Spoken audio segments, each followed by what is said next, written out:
News Kannada ವಾಹಿನಿಗೆ ಸ್ವಾಗತ. ಗ್ರಾಮಗಳು ಸರ್ವತೋಮುಖ ಅಭಿವೃದ್ಧಿ ಕಂಡಾಗ ಮಾತ್ರ ಮಹಾತ್ಮ ಗಾಂಧಿ ಕಂಡ ಗ್ರಾಮ ಕನಸು ನನಸಾಗುತ್ತೆ ಎಂದು, ಹೀಗಾಗಿ ನಾವೆಲ್ಲರೂ ಕೂಡ ಗಾಂಧೀಜಿಯವರ ಆದರ್ಶ ತತ್ವಗಳನ್ನು ವಿದ್ಯಾರ್ಥಿಗಳು ಅಳವಡಿಸಿಕೊಳ್ಳಬೇಕು ಅಂತ ಯಾದಗಿರಿ ಸರ್ಕಾರಿ ಮಹಾವಿದ್ಯಾಲಯದ ಸಮಾಜಶಾಸ್ತ್ರದ ಮುಖ್ಯಸ್ಥ ಡಾಕ್ಟರ್ ಚಂದ್ರಶೇಖರ್ ಕೊಂಕಲ್ ಅವರು ಅಭಿಪ್ರಾಯಪಟ್ಟಿದ್ದಾರೆ. ವಡಗೇರ ತಾಲೂಕಿನ ಹಿರೇವಡಗೇರದ ಬನಸಿರಿ ಪದವಿ ಮಹಾವಿದ್ಯಾಲಯದಲ್ಲಿ ರಾಯಚೂರು ವಿಶ್ವವಿದ್ಯಾಲಯದ ಅಡಿಯಲ್ಲಿ 2023-24ನೇ ಸಾಲಿನ ಎನ್ಎಸ್ಎಸ್ ವಾರ್ಷಿಕ ವಿಶೇಷ ಶಿಬಿರದಲ್ಲಿ ಮುಖ್ಯ ಅತಿಥಿಗಳಾಗಿ ಅವರು ಮಾತನಾಡಿದರು. ರಾಷ್ಟ್ರೀಯ ಸೇವಾ ಯೋಜನಾ ಶಿಬಿರಗಳು ತಮ್ಮದೇ ಆದ ಮಹತ್ವ ಪಡೆದುಕೊಂಡಿದ್ದು ಗ್ರಾಮೀಣ ಭಾಗದ ಜನರಲ್ಲಿ ಜಾಗೃತಿ ಮೂಡಿಸುವ ಕಾರ್ಯವನ್ನು ಮಾಡ್ತಾ ಇದೆ. ವಿದ್ಯಾರ್ಥಿಗಳು ಎನ್ಎಸ್ಎಸ್ನಲ್ಲಿ ತೊಡಗಿಸಿಕೊಳ್ಳುವುದರಿಂದ ಜೀವನದಲ್ಲಿ ಶಿಸ್ತು ಹಾಗೂ ಸೇವಾ ಮನೋಭಾವ ಮೈಗೂಡಿಸಿಕೊಳ್ಳಲು ಸಾಧ್ಯ. ವಿದ್ಯಾರ್ಥಿಗಳಲ್ಲಿ ವೈಜ್ಞಾನಿಕ ಮನೋಭಾವ ಬೆಳೆಯಲು ಕೂಡ ಎನ್ಎಸ್ಎಸ್ ಶಿಬಿರ ಸಹಕಾರಿಯಾಗುತ್ತೆ. ರಾಷ್ಟ್ರ ಪ್ರೇಮ, ದೇಶಭಕ್ತಿ ಬೆಳೆಯುತ್ತೆ. ವೈಜ್ಞಾನಿಕ ಚಿಂತನೆಗಳ ಕುರಿತು ಚರ್ಚಿಸಬಹುದು. ಯುವ ಜನತೆ ದಾರಿ ತಪ್ಪದಂತೆ ಮಾರ್ಗದರ್ಶನ ನೀಡಲಾಗುತ್ತೆ. ವಿದ್ಯಾರ್ಥಿಗಳು ದೇಶದ ಆರ್ಥಿಕ ಭದ್ರತೆ ಕುರಿತು ವಿಶ್ಲೇಷಣೆ ಮಾಡುವ ಎಲ್ಲ ಅವಕಾಶವನ್ನ ಈ ವಿಶೇಷ ಶಿಬಿರ ಕಲ್ಪಿಸುತ್ತೆ. ಇದನ್ನ ಯುವ ಜನತೆ ಸದ್ಬಳಕೆ ಮಾಡಿಕೊಂಡರೆ ದೇಶಕ್ಕೆ ತಮ್ಮದೇ ಆದ ಕೊಡುಗೆ ನೀಡಲು ಸಹಕಾರಿಯಾಗುತ್ತೆ ಎಂದರು. ವಾರ್ಷಿಕ ಶಿಬಿರವನ್ನ ಊರಿನ ಮುಖಂಡರು ಆದ ಕಮಲಪ್ಪ ನಾಯಕ್ ಅವರು ಉದ್ಘಾಟಿಸಿದರು. ಪರಿಸರವನ್ನು ಸ್ವಚ್ಛವಾಗಿರುವುದೇ ಎನ್ಎಸ್ಎಸ್ ಉದ್ದೇಶ. ನೀವೆಲ್ಲ ವಿದ್ಯಾರ್ಥಿಗಳು ಈ ಒಂದು ನಿಟ್ಟಿನಲ್ಲಿ ಪರಿಸರವನ್ನು ಉತ್ತಮಗೊಳಿಸಲು ಈ ಎನ್ಎಸ್ಎಸ್ ಅಂತ ಬಹಳಷ್ಟು ಮುಖ್ಯವಾಗಿದೆ. ಈ ಎನ್ಎಸ್ಎಸ್ ಬಗ್ಗೆ ಆಳವಾಗಿ ನಿಮ್ಮ ನಟನೂ ಸಿಗ್ತದೆ. ತಿಳ್ಕೊಂಡು ಏನಂತಂದರೆ ನಮ್ಮ ದೇಶದ ಪ್ರಗತಿಯಲ್ಲಿ ನೀವು ಕೂಡ ಭಾಗಿಯಾಗಿರುವಂಥ ಈ ಒಂದು ಕಾರ್ಯಕ್ರಮಕ್ಕೆ ನನಗೆ ಮಾತನಾಡಲಿಕ್ಕೆ ಅವಕಾಶ ಕೊಟ್ಟಿರ್ತಕ್ಕಂಥ ಕಾಲೇಜಿನ ಪ್ರಾಂಶುಪಾಲರಾಗಿರ್ತಕ್ಕಂಥ ಹಿರೇಮಠ ಅವರಿಗೆ ವಂದನೆಗಳನ್ನು ಸಲ್ಲಿಸುತ್ತಾ ನನ್ನ ಎನ್ಎಸ್ಎಸ್ ಭಾಷಣ.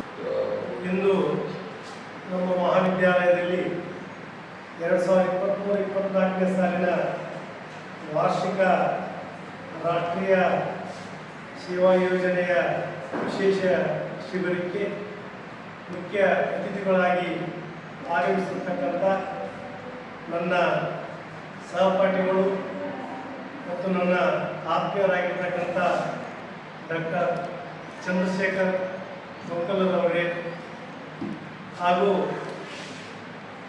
ಸದಾ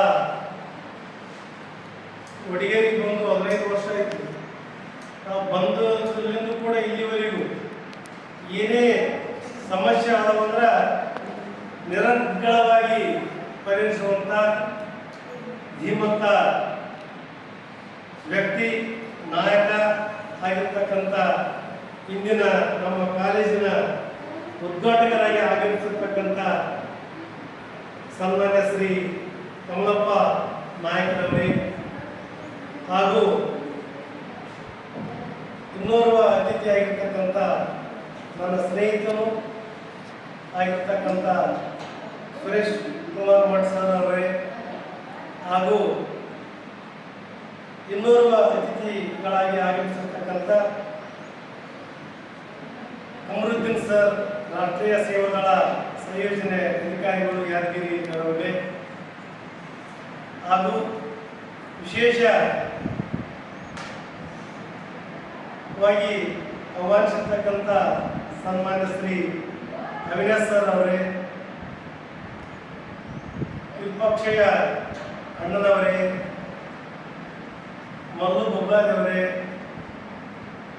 ಸೋಮು ಕಮಲಪ್ಪ ನಾಯಕ್ ಅವರೇ ಹಾಗೂ ನನ್ನ ಕಾಲೇಜಿನ ಸಹೋದ್ಯೋಗಿ ಆಗಿರ್ತಕ್ಕಂಥ ಮಲ್ರೆಡ್ಡಿ ಸರ್ ಅವರೇ ಹಾಗೂ ನಮ್ಮ ಕಾಲೇಜಿನ ಸಿಬ್ಬಂದಿ ವರ್ಗದವರೇ ಹಾಗೂ ಧ್ರುವತಾರೆ ನಕ್ಷತ್ರದಂತೆ ಮಿಂಚುತ್ತಿರುವಂಥ ಎನ್ಎಸ್ಎಸ್ ಸ್ವಯಂ ಸೇವಕರು, ಬಹಳ ಅದ್ಭುತವಾಗಿರ್ತಕ್ಕಂಥ ಕಾರ್ಯಕ್ರಮ.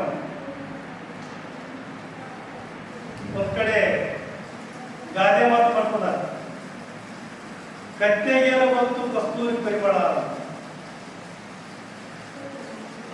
ಕತ್ತೆಗೇನ ಬಂತು ಕಸ್ತೂರಿ ಪರಿಮಳ. ಈ ಎನ್ಎಸ್ಎಸ್ ಅನ್ನ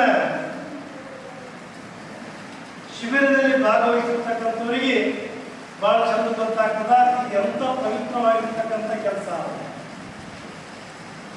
ಬಹಳ ಪವಿತ್ರವಾಗಿರ್ತಕ್ಕಂಥ ಕೆಲಸ. ನಾ ಎಲ್ಲ ವಿದ್ಯಾರ್ಥಿಗಳಿಗೆ 2 ದಿವಸದಿಂದ ಕೂಡ ಮನವಿ ಮಾಡಿಕೊಂಡೆ. 1ನೇ ತಾರೀಕು ವಿಶ್ವವಿದ್ಯಾಲಯದ ಒತ್ತಡ ಇಂದ ಕೋವಿಡ್ ಬಿಟ್ಟವರು ಕೋವಿಡ್ದ ಈ ಸೋಂಕು ಬಿಟ್ಟಿಲ್ಲ. ಇನ್ನು 24-25 ನಾವು 24-25 ಶೈಕ್ಷಣಿಕ ಸಾಲ ಪ್ರಾರಂಭವಾಗಿದೆ. ಆದರೂ ಕೂಡ ಕೋವಿಡ್ನಿಂದ ಆಗಿರ್ತಕ್ಕಂಥದ್ದು ವ್ಯವಸ್ಥೆ ಇನ್ನೂ ಹೊರಬಂದಿಲ್ಲ. ನಾವು ಯಾವಾಗ ಬರ್ತು ಅಂತ ಕೇಳಿದ್ರೆ ನಾವು ಸೆಪ್ಟೆಂಬರ್ ಹಾಕೋದು, ಆಗಸ್ಟ್ ಹಾಕೋದು, ಸೆಪ್ಟೆಂಬರ್ ಹಾಕೋದು ಗೊತ್ತಿಲ್ಲ. ಅವಾಗ ನೀವು 6ನೇ ಸೆಮಿನಿಂದ ಹೊರಗಡೆ ಇದು ಮಾಡ್ತಕ್ಕಂಥದ್ದು 23-24ನೇ ಸಾಲಿನ ವಿಶೇಷ NSS ಶಿಬಿರ. ಕೊಡಿಗೇರಿ ಕಾಲೇಜ್ ಆರಂಭ ಮಾಡಿದಾಗ ಗುಲ್ಬರ್ಗ ವಿಶ್ವವಿದ್ಯಾಲಯದ ಪುಣ್ಯ ಎಲ್ಲ ಡಿಗ್ರಿ ಕಾಲೇಜುಗಳಿಗೆ NSS ಸಿಗೋದು ಕಷ್ಟ. ನಮ್ಮ ಕಾಲೇಜಿಗೆ NSS ಸಿಕ್ಕಲ್ಲ. ಈ ಸಂದರ್ಭದಲ್ಲಿ ಕಾಲೇಜಿನ ಪ್ರಾಂಶುಪಾಲರು ಆದ ರಾಜಯ್ಯ ಹಿರೇಮಠ್, ಶಿಬಿರ ಅಧಿಕಾರಿಗಳು ಆದ ದೇವೇಂದ್ರಪ್ಪ ಸಚಿನ್, ರಾಷ್ಟ್ರೀಯ ಸೇವಾ ದಳದ ಜಿಲ್ಲಾ ಘಟಕದ ಸಂಯೋಜಕರು ಆದ ಸೈಯದ್ ಕಮರುದ್ದೀನ್, ಕಾಲೇಜು ಸಿಬ್ಬಂದಿಗಳು ಆದ ಮಲ್ಲಾರೆಡ್ಡಿ ಜಡಿ, ಸುರೇಶ್ ಕುಮಾರ್ ಮಠ, ವಿರೂಪಾಕ್ಷಯ್ಯ ಸ್ವಾಮಿ ಸೇರಿ ಕಾಲೇಜಿನ ಸಿಬ್ಬಂದಿಗಳು ಹಾಗೂ ರಾಷ್ಟ್ರೀಯ ಸೇವಾ ದಳದ ಸ್ವಯಂ ಸೇವಕರು ಈ ಶಿಬಿರದಲ್ಲಿ ಉಪಸ್ಥಿತರಿದ್ದರು. ತಾಜಾ ಸುದ್ದಿಗಾಗಿ MTV ನ್ಯೂಸ್ 24x7ಗೆ ಸಬ್ಸ್ಕ್ರೈಬ್ ಮಾಡಿ ಮತ್ತು ಬೆಲ್ ಐಕಾನ್ ಅನ್ನು ಒತ್ತಿ. ತಪ್ಪದೇ ಲಿಂಕ್ ಶೇರ್ ಮಾಡಿ.